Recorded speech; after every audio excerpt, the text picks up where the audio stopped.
You know, one thing that I really love about Hawaii is culture.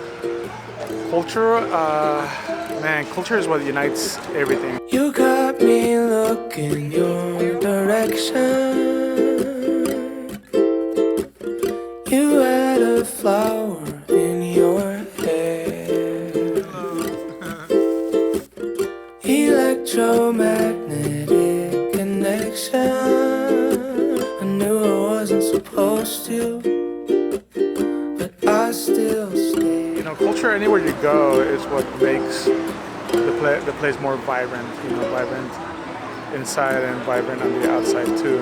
The experience is more it's more tangible, I want to say, in that sense, you know. And it's important for us as travelers is to always tap into the culture of anywhere you go, you know, like besides the touristy places, you know, listen and feel to what's given to you in music and art.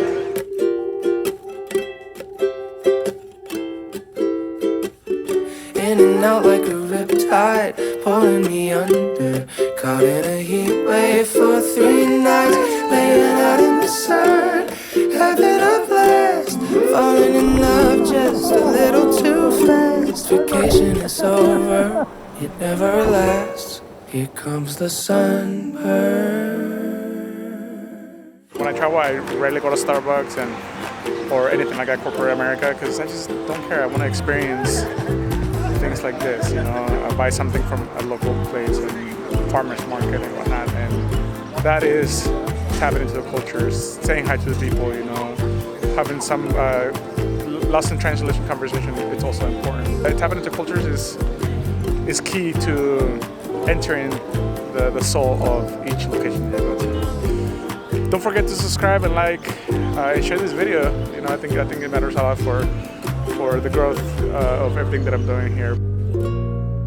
I love every single second that I get to travel with my family, my weird, crazy family. But you know what I mean. Cheers. A ver todos, hay que contarnos acá. Para la foto, para la foto. Foto. Cheese. Foto. ¿Dijeron foto o foto? Ese Pancho aquí está ahí. Vete a la verga, puto. Okay, so right before we continue this video, I want to make a quick introduction to all the characters in this photo. So the bottom left is my mother, mi mami, and she is the catalyst for everybody to be together in this video. And then above her is her hardworking husband, Francisco.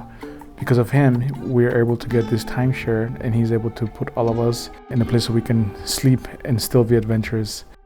Next to him is his friend Manny, as he calls him. It's his adopted son. You know, the relationship between them two is very interesting, as you guys can see. And right in the middle is my brother. You know, as you guys see from past videos, my brother and I have always taken trips, and we are always, you know, living on the edge when it comes to traveling. And then right below, all the way to the bottom right, is mi tío Rigo. This is the first time that I traveled with Tío Rigo, and let me just tell you that, you know, it's quite a gem, because mi Tío Rigo, he is a very happy camper and likes to go with the flow and just has a good time all the time. Cheers to that. So anyway, let's continue. Spiritual. Spiritual, yeah. And I think this culture has a lot of spirituality also. Yes. You know, very, very well connected. You can see everything, you know, Yeah. everything they believed in and everything they left behind for us. It was founded on those main principles, you know. And if you notice, on every park that you stop, every one of them, where, you know, if you look at the history of the park, there's always like an explanation of how attached these people. Yeah.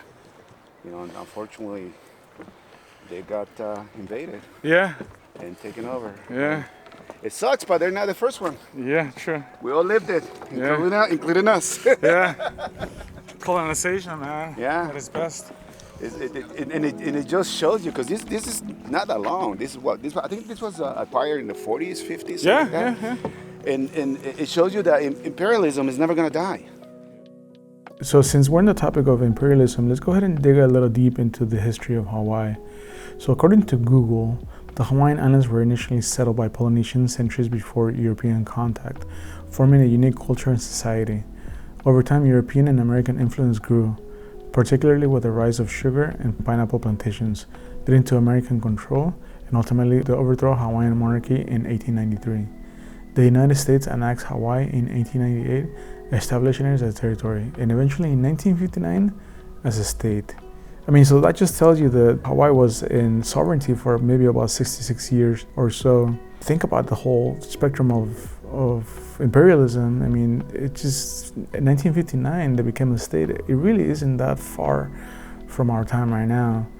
And you know what the craziest thing is? If you were to compare to what's happening right now in other places, let's just talk about Puerto Rico. Puerto Rico has been in US sovereignty for 127 years. How crazy is that? Anyway, let's go back to our trip.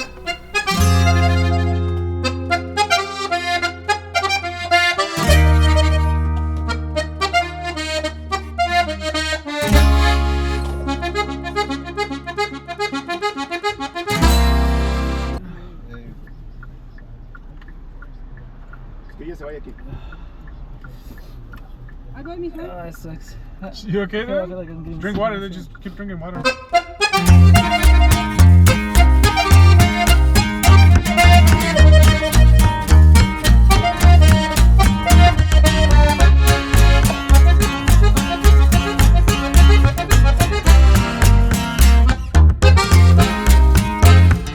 My son prints it in his garage, so nothing is outsourced. These are my son's original artwork.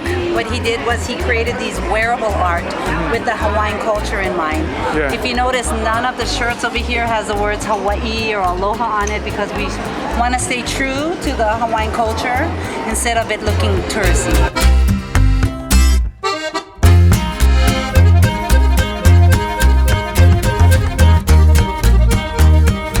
Here's the most special thing. This trip, it's a fantastic opportunity to be with the ones that you really love.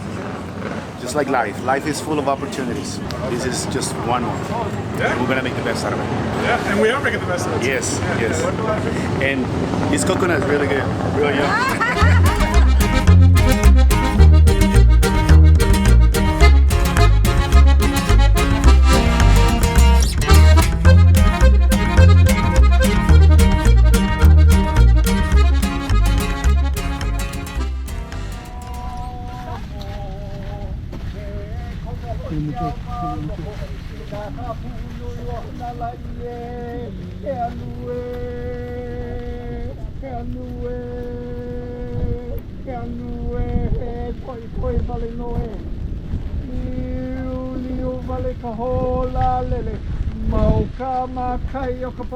Witnessing this spiritual practice was breathtaking and beautiful.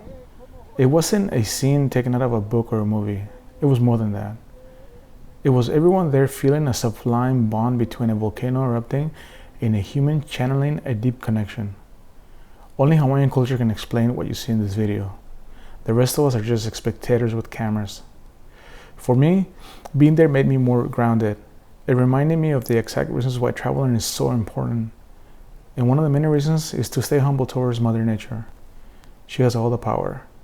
Let's not forget that.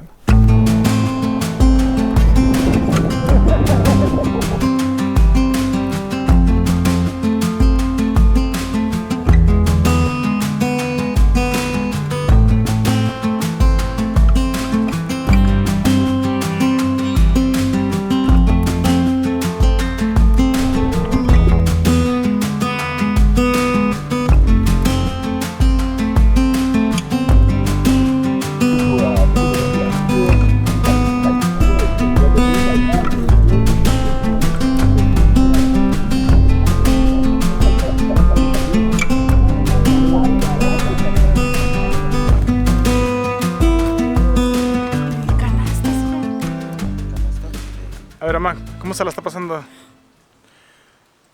De pelos. De pelos. A ver, díganos algo especial de este viaje, a ver, ¿qué onda? ¿De dónde? ¿De aquí? ¿Qué onda? ¿Algo especial que es del viaje? ¿Algo extraordinario? ¿Algo raro? ¿Algo...? ¿De ahorita? ¿De lo que ya vimos? ¿O de lo que ya pasó? Del viaje, ma. Usted dígame lo que me quiere decir, a ver. Del viaje se me reventó una oreja, Ajá, me dolía, ajá. el pinche sándwich me tapó, no podía hacer el baño. y tuve que pensar que a lo mejor me iba a quedar a vivir en Hawái para siempre porque me iba a morir. Y no me morí. Tell me about the dangers of the ocean. There's high currents and you gotta be careful when you're out there. You should probably have someone near you. If you're alone, just make sure you have enough energy to keep swimming and keep going. Antes pues, veníamos nada más 2 personas, 3 personas, y ahora que venimos más en grupo, pues la experiencia es más grande, es más suave. Ya como más personas hacen como más ambiente. The more people that you travel with, the more intense it gets, because everybody wants to do one thing, another person wants to do another thing, and you name it, you know. But I think bottom line of this whole thing is that traveling with family, in any shape or form that you put it, it's a beautiful thing. It's just priceless, you know. Like even like the dysfunctional part, like the conflicts that we have, they're so minor, you know. Like it's just like it's they're gonna happen. They're inevitable, you know. But if you really want to travel with family and other people, it's like they're gonna annoy you at one point, or you're gonna annoy them. Just know that, you know, because we're all humans. But the experience of, you know, taking a trip and, you know, putting everything aside to be united with your family and just take a trip to such a beautiful place like this it's pure gold, you know.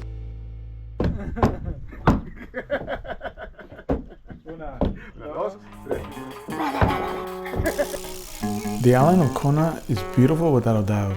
Every single corner of it, the weather, the sea, and the cultural vibrance. It all creates a perfect vacation that sells in TV commercials. In my eyes, and the perspective I give through the lens of my camera, is family connection. A dysfunctional group that functions with gestures of love. An element that a lot of families can relate to. Spend time with the family and really bond. It's the most important thing, in my view. The whole thing was very magical. It was a really nice time off from work. Really enjoyed it. Con mis hermosos hijos. ¿Y quién más? Mi hermanito. ¿Y quién más? Mi esposito hermoso. ¿Y quién más? Él es mi hijo postizo, se llama Manny.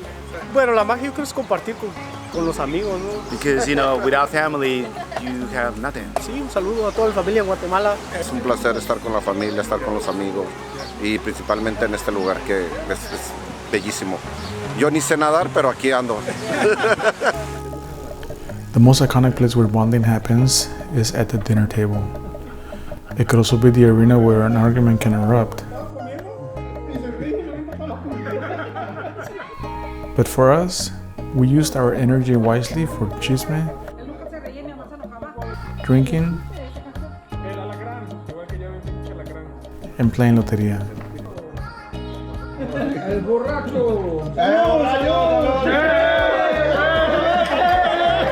You know, traveling doesn't have to have a catalyst right away to be motivational.